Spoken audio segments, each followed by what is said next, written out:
ಕುಮಾರಸ್ವಾಮಿ ಅವರು ಇವತ್ತು ಅವರು ಮುಖ್ಯಮಂತ್ರಿ ಆದಮೇಲೆ ಅವರ ಮೊದಲನೇ ಆಸೆ ಇದ್ದದೆ ನಮ್ಮ ರೈತರದ್ದು ಸಾಲ ಮನ್ನಾ ಮಾಡಬೇಕು ಅನ್ನೋದೊಂದು ದೊಡ್ಡ ಆಸೆ ಇತ್ತು. ಅದನ್ನ ಇವತ್ತು ಈಡೇರಿಸಿದ್ದಾರೆ. ಅಡ್ವರ್ಟೈಸ್ಮೆಂಟ್ ಅಲ್ಲಿ ನೋಡ್ತಾ ಇರ್ತೀನಿ, ಡಾಕ್ಟರ್ ರಾಜ್ಕುಮಾರ್ ಅವ್ರ ಮಕ್ಕಳು ಇಬ್ರು ಗೋಲ್ಡ್ ಚಿನ್ನದ ಅಡ್ವರ್ಟೈಸ್ಮೆಂಟ್ಗೆ ಬರ್ತಾರೆ.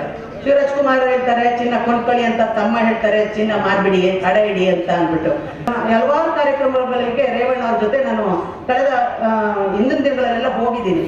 ಕಳೆದ ಒಂದು ವರ್ಷದಿಂದ ಎಲ್ಲ ಹೋದಾಗ ನಾನು ಲೋನ್ ಕೊಡಿಸ್ತೀನಿ, ನೀವು ಲೋನ್ ತಗೊಳ್ಳಿ ಅಂತ, ನೀವು ಲೋನ್ ತಗೊಂಡು ಮನೆ ಸಮಸ್ಯೆ ಬಗೆಹರಿಸ್ಕೊಳ್ಳಿ, ಮಗಳು ಮದುವೆ ಮಾಡ್ತೀರಾ, ಎಜುಕೇಶನ್ ಮಾಡಿಸ್ತೀರಾ, ಸೈಟ್ ತಗೋತೀರಾ, ಮನೆ ಕಟ್ತೀರಾ, ನೀವು ಏನೋ ಒಂದು ಒಳ್ಳೇದು ಮಾಡ್ಕೋತೀರಾ, ಲೋನ್ ತಗೊಳ್ಳಿ ಅಂತ ಹೇಳೋರು. ನೀವು ಎಷ್ಟು ಲೋನ್ ತಗೊಳ್ಳಿ, ನೀವು ಲೋನ್ ತೀರ್ಸೋವಾರ ನಮ್ದು ಕುಮಾರಸ್ವಾಮಿ ಮುಖ್ಯಮಂತ್ರಿ ಆದ ತಕ್ಷಣ ಲೋನ್ ನಾವು ತೀರಿಸ್ತೀವಿ, ಸಾಲ ಮನ್ನಾ ಮಾಡ್ತೀವಿ ಅಂತ ಹೇಳೋರು.